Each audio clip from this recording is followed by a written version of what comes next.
Hey guys, this is the Gray Jedi and welcome back to the channel. Now today we have some Star Wars news to go over, starting off with some older stuff that I've already covered between letting you guys know in live streams, posts, and social media, but I still wanted to make it official in this series for you guys that just watch my Star Wars news update videos.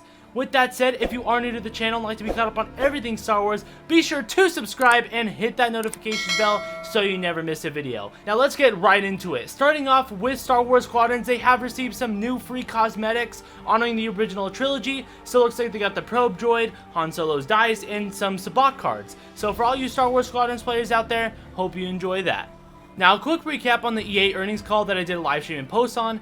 Basically, the bottom line is they didn't really announce anything, but they did continue to confirm the things we already know, such as them saying that they are still dedicated to make Star Wars games, and that the loss of the exclusivity deal will not decrease the number of games that they will put out. They are still wanting to continue Star Wars games with their strong relationship with Disney. Then we also got some Star Wars news regarding Fortnite, and Fortnite basically had a limited time bounty mode that included the Star Wars location Mos Eisley Cantina. Now that event is over as of right now, but that location is still in the game as of recording this video, so if you have the opportunity to go check out the Cantina in Fortnite, be sure to do so.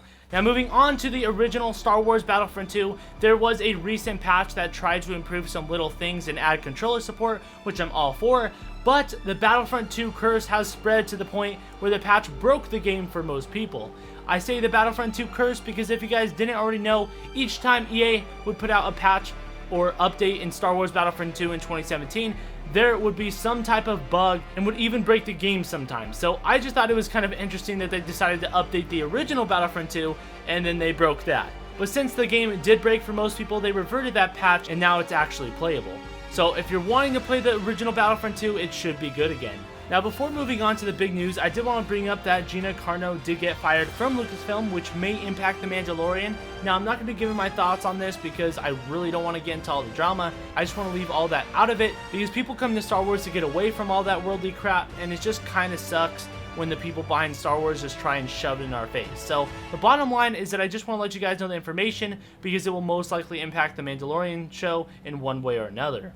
Now moving on to some teases that I found very interesting. On Twitter, someone asked, so what's Iden Versio up to around the time of The Mandalorian? Asking for a friend. Then the person who plays Iden Versio is the main character in Battlefront 2, responded by tagging some of the writers of Battlefront 2, asking, want to let them know? And this is how they responded. Now I'm not saying anything is confirmed, I'm just trying to present you guys with all the information, that way you guys can take this as you will, and I'll let you guys know some of my thoughts and speculation afterwards, but basically this is how Mitch responded. He said, during the timeline of The Mandalorian, Iden Versio is a former rebel, ex-special forces, a war hero, married, friends with Shriv, about to be a mother, and ready for more stories. And to me, that last one is what really stuck out, and ready for more stories. So who knows what that could be? I was thinking some type of game, whether it's a continuation of her story or an Easter egg in a future Star Wars game. But then Walt Williams responded with, whether you're a Mandalorian or a Ranger, I can't think of anyone better to have in your corner than Iden Versio. Which to me made me rethink the whole video game thing because he said a Mandalorian or a Ranger, which are both Star Wars shows. So we already know about the Mandalorian, and then there's a future Star Wars show called The Rangers of the New Republic, so maybe she'll make an appearance? I don't know. So at this point, I would say this could be a video game, maybe even a future Mandalorian game that could potentially have Iden in it as a side character. And remember, in my last news update, I did show you guys some of the tweets that the Battlefront 2 actors tweeted out when they had their motion capture suits. So I have a feeling this could be related, or this could mean that Iden can make an appearance in live action. Although, if I had to pick whether I think this is referring to a game or show, I would say a future video game because I feel like that's where most of the tease evidence lies.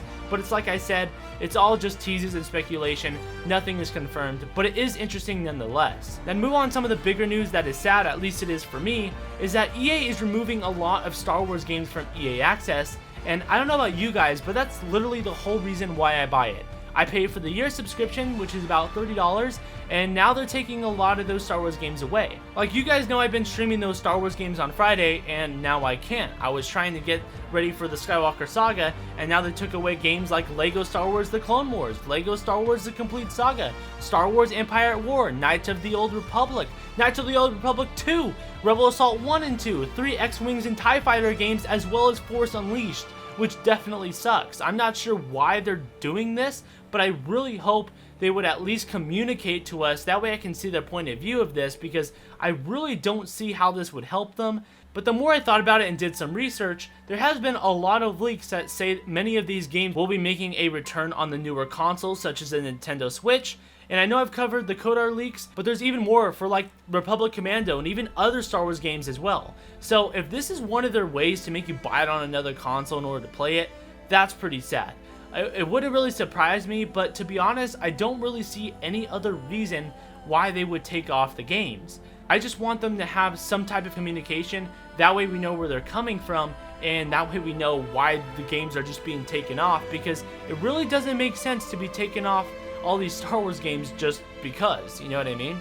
But anyways, that's going to do it for this Star Wars news update. It's nothing really big, but there was some little news here and there. So if you guys did learn something and want to be caught up on all the Star Wars news, big and small, then be sure to subscribe. It's free and it helps out the channel. I hope you guys have a great rest of your day, and may the Force be with you always.